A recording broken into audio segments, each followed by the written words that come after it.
A'udzubillahi minasyaitonirrajim. Bismillahirrahmanirrahim. Assalamualaikum warahmatullahi wabarakatuh. Assalamualaikum semuanya saudaraku dimanapun berada, muslimin dan muslimat di seluruh Nusantara, di belahan bumi dunia. Berjumpa kembali dengan saya Mat PSI Channel. Alhamdulillah,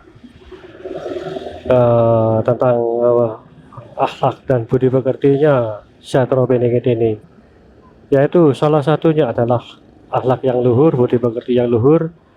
Juga beliau adalah pemberi rahmat dari semua makhluk yang ada di dunia, di belahan bumi, ya kan.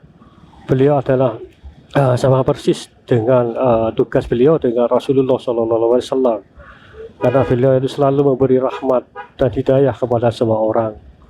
Insya Allah seperti itu, lur. Memberi rahmat kepada kita, kepada semua orang,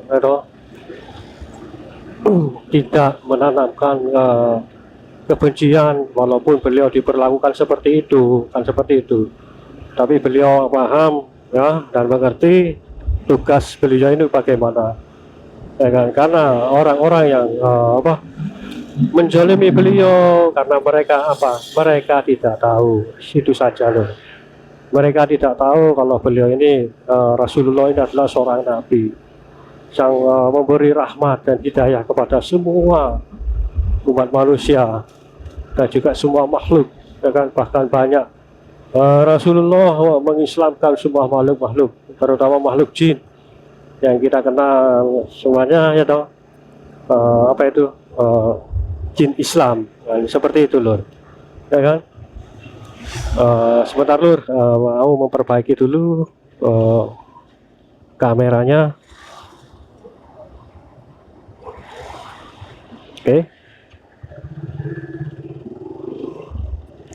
Oke, lanjut kembali.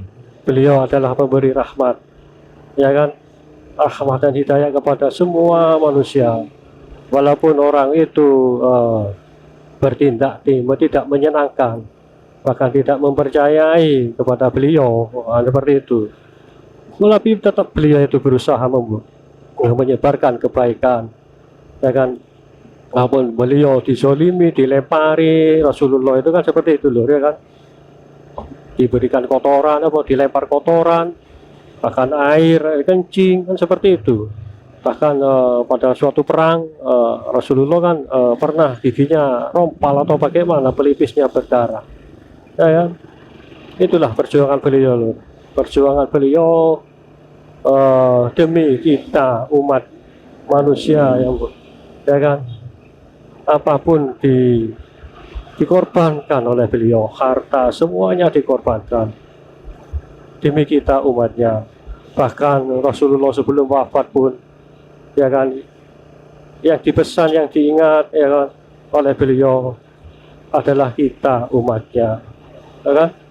Umatnya kita, ya. Waktu beliau dicabut nyawanya oleh malaikat pencabut nyawa itu, bahkan malaikat pencabut pun nggak tega untuk mencabutnya, ya kan? Nggak bisa, nggak tega sambil menangis. Tapi apa pesan wasiat terakhir dari Rasulullah adalah yang saya ketahui adalah jaga sholat, ya kan? Terus jaga wanita kalau nggak salah, dan juga beliau detik-detik akhirnya beliau itu umati kita yang disebut, lur, seperti itu. Tapi oleh Allah diberikan jaminan, jangan khawatir, umatmu ya Rasulullah akan mendapat tempat yang terdepan, yang terlebih dahulu dari umat-umat yang lain, seperti itu. Alangkah mulianya beliau. Beliau adalah manusia sempurna,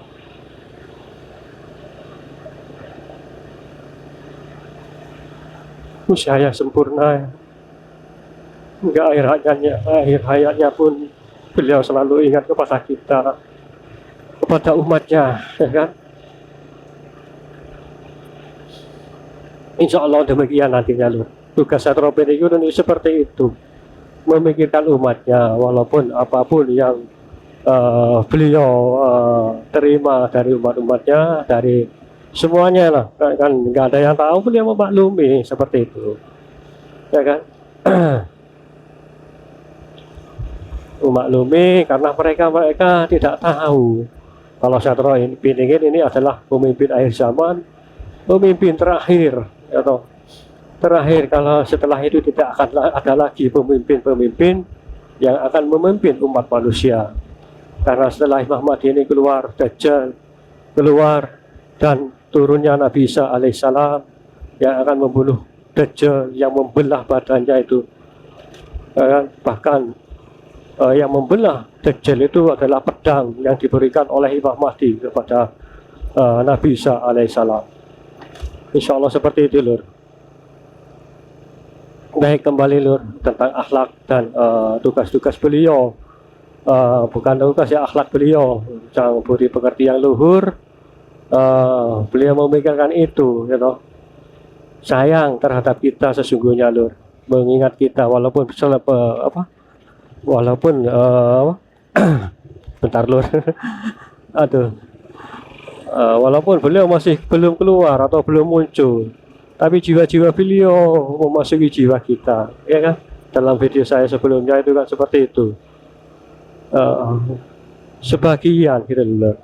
Satrio Piningit adalah sebagian dari kita adalah dari sebagian dari Satrio Piningit atau Imam Mahdi, ya seperti itu, ya kan. Walaupun beliau belum keluar, tapi percayalah, jiwa beliau ya kan masih memikirkan kita, ya kan. Karena belum selesainya proses ini, beliau sangat memikirkan kita. Karena apa? Karena alam dunia ini seperti ini. Kita selalu tertindas, ya toh. Umat Islam tertindas di mana-mana, dilecehkan, ya toh, dihinakan, kan seperti itu sekarang ini, ya kan. Ya, bagi yang belum mengerti ya enggak apa-apa, ya. Sesungguhnya itu tugas mereka, ya, menghancurkan Islam dari dalam. Kan seperti itu. Beliau itu iba, terharu atau bagaimana perasaannya kepada kita, Lur. Terhadap kita itu seperti itu, berat, ya kan, berat, Lur. Beliau ini, beliau selalu memikirkan kita, walaupun beliau masih belum keluar, walaupun beliau masih belum selesai prosesnya, beliau selalu memikirkan kita seperti itu. Bahkan tindakan-tindakan beliau nyata, walaupun belum keluar, tapi tindakan beliau itu masih nyata lah, ya kan. Salah satunya waktu yang heboh di dunia, yaitu virus corona itu, secara nggak langsung beliau juga turun tangan gitu. Kan banyak kematian di sana sini, beliau itu turun tangan gitu loh, mengurangi jumlah angka kematian. Kan banyak itu kematiannya. Beliau itu waktu itulah corona itu beliau turun tangan. Insya Allah itu loh, beliau turun tangan. Itu yang saya juga merasakan itu, you know. Waktu virus corona itu, energi beliau itu turun gitu loh waktu corona itu. Walaupun masih banyak korban jiwa, tapi kan mengurangi lah virus itu tadi menyebar, ya kan. Dan salah satunya yang menghalangi untuk virus itu masuk atau tidak kepercayaan terhadap takdir, ya, seperti itu. Bahwasanya penyakit ini adalah sebuah introspeksi diri sebetulnya, dan juga masalah hal agama, ya kan. Di mana kan waktu corona itu dibatasi, bahkan masjid ditutup, beliau menangis waktu masjid ditutup, apalagi Ka'bah ditutup, beliau sangat sedih dan menangis. Salah seperti itu. Baik, kembali lanjut yang tentang ini, Lur. Akhlak budi pekerti beliau, walaupun beliau belum keluar, beliau masih memikirkan kita, dan salah satunya adalah beliau memasuki jiwa-jiwa kita, ya kan, memasuki kita seperti itu, hingga kita sebagian besar nggak menyadari ada yang mengaku Satrio Piningit. Insya Allah itu sepertinya itu gitu loh. Kan tak apa-apa, ya. Hanya sekedar omongan kok, tak hanya sekedar kata-kata, kan nggak masalah, kan seperti itu. Karena mereka kita ini sangat menunggu kedatangan beliau, ya kan. Itulah salah satu contoh beliau masih menginginkan kita walaupun beliau belum keluar atau belum muncul di hadapan kita. Seperti itu. Baik lur, cukup sampai di sini dulu. Insya Allah nanti kita sambung kembali. Terima kasih. Dan jangan lupa subscribe-nya lur, agar saya lebih semangat bikin konten videonya. Terima kasih semuanya. Wassalamualaikum warahmatullahi wabarakatuh.